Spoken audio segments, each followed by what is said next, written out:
আমাদের দেশকে বলা হচ্ছে এখন যে ভোটারহীন একটি দেশ, যেই দেশে গণতন্ত্র এখন নির্বাচনে আছে এবং ইলেকশন নয় সিলেকশনের মাধ্যমে সব কিছু করা হচ্ছে।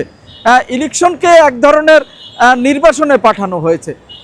দেখেন, বিএনপি এবং তার সমমনা যে দলগুলো ছিল বিগত 15টি বছর তারা কিন্তু মূলত সংগ্রাম করেছে ভোটের অধিকার প্রতিষ্ঠা করার জন্য, এবং তাদের যে সংগ্রাম হয়েছে, আন্দোলন হয়েছে, যেখানে তাদের অসংখ্য নেতাকর্মী জীবন দিয়েছে, রক্ত দিয়েছে, শহীদ হয়েছে, গুম হয়েছে, আপনারা সবাই জানেন। সেখানে কিন্তু মূল এজেন্ডাই ছিল ভোটের অধিকার প্রতিষ্ঠিত করবে।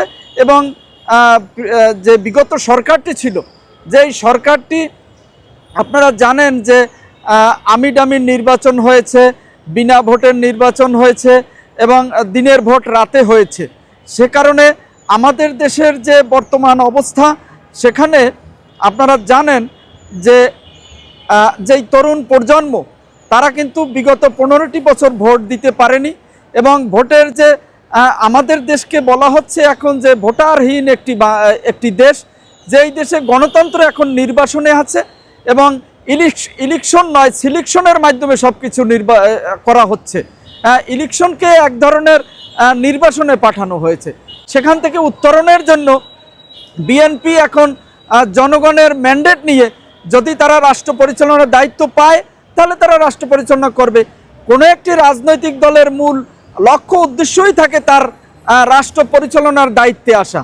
সেখানে বিএনপি জনগণের ভোটে নির্বাচিত হয়ে তারা যদি রাষ্ট্র পরিচালনার দায়িত্বে আসে, এখানে তো দোষের কিছু না। আর একটা দল নির্বাচন চাবে, এইটাই তো একটা গণতন্ত্রের বিউটি, ডেমোক্রেসির বিউটি। তো আপনি নির্বাচন করবেন, নির্বাচনের মধ্য দিয়ে আপনি রাষ্ট্রীয় ক্ষমতায় আসবেন এবং মানুষের সেবা করবেন।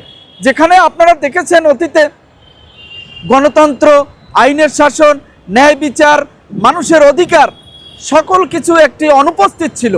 সেখানে মানুষের এখন একটাই দাবি, সেটা হচ্ছে গণতন্ত্র, মানুষের যে ভোটের অধিকার ফিরিয়ে আনা, গণতান্ত্রিক একটি সরকার হবে, যেই সরকার এদেশের আর্থসামাজিক উন্নয়ন এবং অগ্রগতি ঘটাবে। বিশেষ করে আপনি জানেন যে আজকে বিদেশিরা এবং দেশীয় যারা বিনিয়োগকারী আছে তারা একটি আতঙ্কে আছে যে সত্যিকার অর্থে দেশের ভবিষ্যৎ কি হবে, দেশের গণতন্ত্রের অবস্থা কি হবে, দেশে কি একটি স্থিতিশীল অবস্থা হবে কিনা, একটি গণতান্ত্রিক পরিবেশ আছে কিনা বা হবে কিনা, সেই নিয়ে সন্দেহ সংশয়ের কারণে আজকে কিন্তু বিনিয়োগ হচ্ছে না। সে কারণে আজকে বিএনপি সহ যারা আজকে ভোটের জন্য আবারও আন্দোলন করছে, আপনারা দেখেন যে ইশরাকের যে বিষয়টি নিয়ে নগর ভবন, সেখানে নগর পিতা কে হবেন, সেখানে আদালত রায় দিয়েছেন। আদালত রায় দিলে আপনার সেই রায়টা পালন করা হলে আপনার দায়িত্ব। আপনারা দেখেন একই রায় চট্টগ্রামে দিয়েছে। চট্টগ্রামে সেখানে কি ডাক্তার সাদাত হোসেনকে সেখানে নগর পিতা হিসাবে তাকে শপথ গ্রহণ করা হয়েছে, কিন্তু ঢাকায় দক্ষিণ সিটি কর্পোরেশনে সেখানে আদালত রায় দিয়েছে, সরকার সেটাকে যথাযথ ব্যবস্থা নিচ্ছে না। এতে করে জনমনে সংশয় সৃষ্টি হয়েছে যে এই যে সরকারটি রয়েছে তাদের দ্বারা কি আবারও সেই হাসিনার দিকে হাঁটছেন, যে ভোটারহীন, ভোটের কথা শুনলেই যেরকমের শেখ হাসিনা একটি আতঙ্কের ভিতরে থাকতেন বা জনগণের ভোটকে তিনি সবসময় উপেক্ষা করতেন বা জনগণের ভোটটি তাকে সবসময় তিনি ভয় পেতেন, সেই রকমেরই একটি অবস্থা আজকে বিরাজ করছে যে ভোটের কথা বললেই, ভোটের কথা শুনলে কাদের আতঙ্ক সৃষ্টি হয়, যাদের জনসম্পৃক্ততা নেই, যাদের কাছে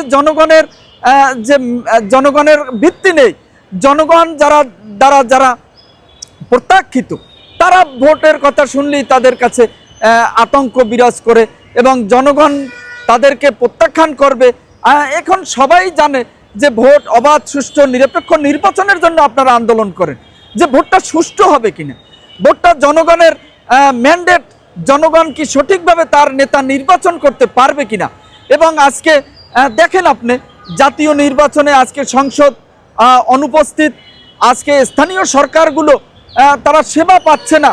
তার জন্য অতি দ্রুত সময়ের মধ্যে একটি অবাধ, সুষ্ঠু, নিরপেক্ষ নির্বাচন হবে। জনগণ তার অধিকার ফিরে পাবে এবং বাংলাদেশে যে আইনের শাসন, ন্যায় বিচার, গণতন্ত্র অনুপস্থিত ছিল সেটা মানুষ ফিরে পাবে আমি মনে করি। এবং বাংলাদেশের সকল মানুষ এটাই মনে করে, শান্তিকামী মানুষ যারা বৈষম্য বিরোধী আন্দোলনে শহীদ হয়েছেন তাদের পরিবাররাও মনে করে এদেশের মানুষ গণতন্ত্রে ফিরে আসবে, আর গণতন্ত্রই মানুষকে একমাত্র মুক্তির পথ দেখাতে পারবে। এটাই আমাদের কাম্য।